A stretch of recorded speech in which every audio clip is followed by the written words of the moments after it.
Om Swastiastu.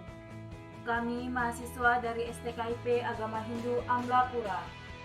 Video ini dibuat untuk menyelesaikan salah satu tugas mata kuliah media pembelajaran SD 1 dengan dosen pengempu Nikoman Suni Astini.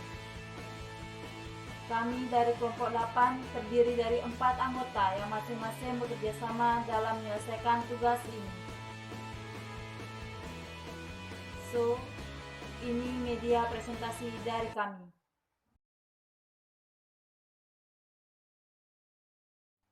Nama anggota kelompok.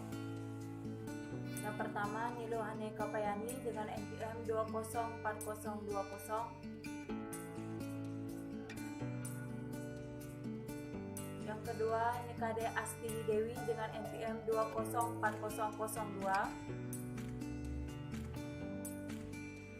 Yang ketiga ada Niluh Ekayanti dengan NPM 204023. Dan yang terakhir ada Idewo Ayu Heni Juniantari dengan NPM 204009.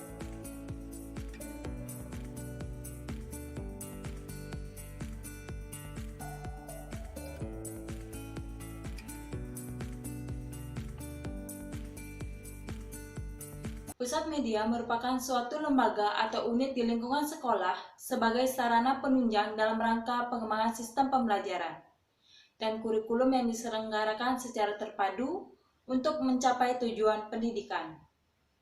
Kemudian ada tujuan dari pusat media. Yang pertama, menyediakan bagian macam pilihan model komunikasi pembelajaran untuk menunjang kegiatan kelas konvensional.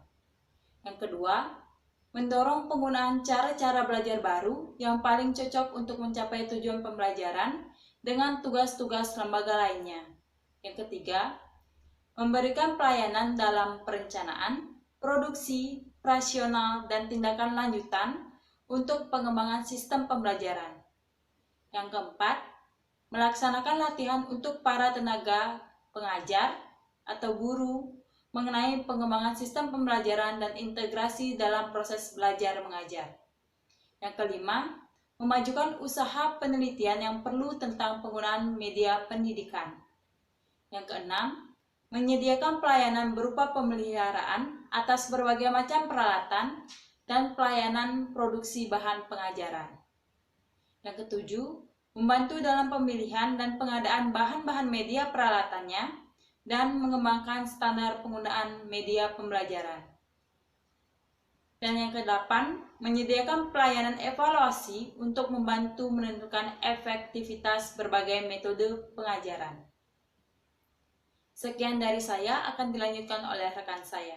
Baik, di sini saya akan melanjutkan materi dari Ani Ekapayani. Perkembangan pusat media. Keberadaan pusat media merupakan perkembangan dari perpustakaan. Keberadaan perpustakaan di sekolah sudah menjadi bagian integral dalam penyelenggaraan program sekolah. Fungsi dan peran perpustakaan di sekolah sangat penting, mengingat di unit inilah siswa memperoleh kemudahan untuk mendapatkan informasi tambahan tentang mata pelajaran yang diikutinya, selain yang mereka dapatkan dari guru kelas. Munculnya pengakuan dan kebutuhan terhadap pelayanan kegiatan pembelajaran yang non-konvensional atau kegiatan belajar yang tidak hanya dalam bentuk tatap muka secara langsung dengan guru, yang membutuhkan ruang belajar tertentu sesuai dengan kebutuhan, misalnya belajar mandiri dengan modul. Fungsi pusat media. Yang pertama, fungsi pengembangan pusat pembelajaran. Berfungsi untuk memberikan bantuan kepada sekolah dan pengajar secara individual dalam membuat perencanaan pembelajaran dan pemilihan metode untuk meningkatkan efektivitas dan efisiensi proses belajar dan mengajar. Yang kedua, fungsi informasi. Informasi merupakan salah satu kebutuhan setiap orang. Oleh karena itu, perlu tersedia tempat yang melayani keperluan terhadap informasi itu secara lengkap. Yang ketiga, fungsi pelayanan media. Fungsi ini berhubungan dengan pembuatan rencana program media dan pelayanan pendukung yang dibutuhkan oleh staf, pengajar atau guru, dan siswa. Yang keempat, fungsi produksi. Fungsi ini berhubungan dengan penyediaan materi atau bahan pembelajaran yang tidak dapat diperoleh melalui sumber komersial. Yang kelima, fungsi administratif. Fungsi ini berhubungan dengan cara-cara bagaimana tujuan dan prioritas program dapat tercapai. Baik, selanjutnya akan dilanjutkan oleh rekan saya. Di sini saya akan melanjutkan penjelasan materi dari kelompok kami. Kegiatan pusat media. 1. Membuat perencanaan.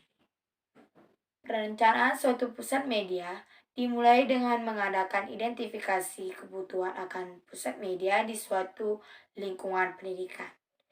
Dirumuskan melalui pengamatan, diskusi tentang masalah-masalah pengembangan pendidikan, khususnya masalah yang berkenaan dengan meningkatkan hasil belajar mengajar, serta cita-cita untuk meningkatkan kualitas hasil belajar. 2. Pengadaan berbagai media, alat, dan fasilitas. Pengadaan apa yang akan menjadi isi pusat media ditetapkan melalui penetapan apakah seluruh benda-benda atau seluruh media itu akan dibeli atau sebagian akan dibuat sendiri. Juga dijajahi apakah di sekitar sekolah ada tempat lain yang memberikan pinjaman. Pengelolaan pusat media di SD. Pengelolaan pusat media akan sangat bergantung pada karakteristik dan kemampuan tiap sekolah terkait dengan fungsi-fungsi apa saja yang akan dijalankan oleh sekolah tersebut. Mutahofir 1992 mengelompokkan tenaga pengelola atau personalia pada suatu pusat media sebagai berikut. 1. Pimpinan pusat media. Pimpinan pusat media harus seorang yang berlatar belakang keilmuan yang cukup memadai. Secara ideal, harus menguasai bidang pengembangan pembelajaran, ahli media, dan sekaligus teknisi. Baik, saya akan melanjutkan presentasi dari Astini, yaitu tentang pengelolaan pusat media di sekolah dasar. Terdapat 7 pengelolaan pusat media di sekolah dasar, yaitu 1. Pimpinan pusat media. 2. Pengelolaan pembelajaran. 3. Ahli media atau media profesional.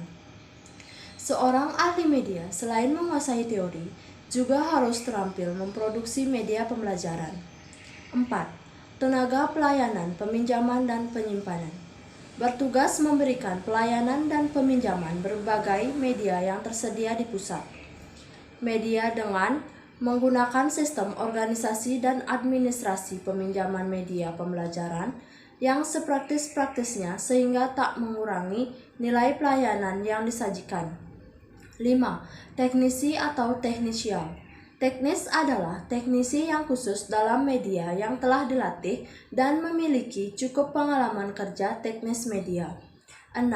Tenaga administrasi, yaitu tenaga yang harus mengurus soal-soal administratif teknis, keluar dan ke dalam, mengurus masalah personalia, keuangan, tata usaha, sesuai dengan kebutuhan tiap pusat media. 7. Tenaga bantuan atau AIDE, yaitu staf atau petugas yang bekerja dalam bidang administrasi pelayanan dan pembantu produksi atau statusnya pembantu. Kesimpulan, pusat media merupakan salah satu istilah yang tidak baru dalam dunia pendidikan. Istilah ini sering dianggap sama dengan istilah pusat sumber belajar atau learning resource center. Pengertian tersebut menunjukkan bahwa pusat media merupakan unit yang ada pada lembaga tersebut. Misalnya saja di sekolah, yang memiliki tim pengelola atau tim manajemen, yaitu pimpinan dan staf lengkap dengan berbagai fasilitas produksi. Keberadaan pusat media disebut lembaga. Dalam hal ini, tentunya sekolah memiliki tujuan yang hendak dicapainya secara jelas dan terarah dalam rangka mendukung terselenggaranya pendidikan yang berkualitas sesuai dengan visi dan misi. Demikian presentasi dari kelompok kami. Jika ada salah kata, kami mohon maaf yang sebesar-besarnya. Akhir kata saya ucapkan terima kasih.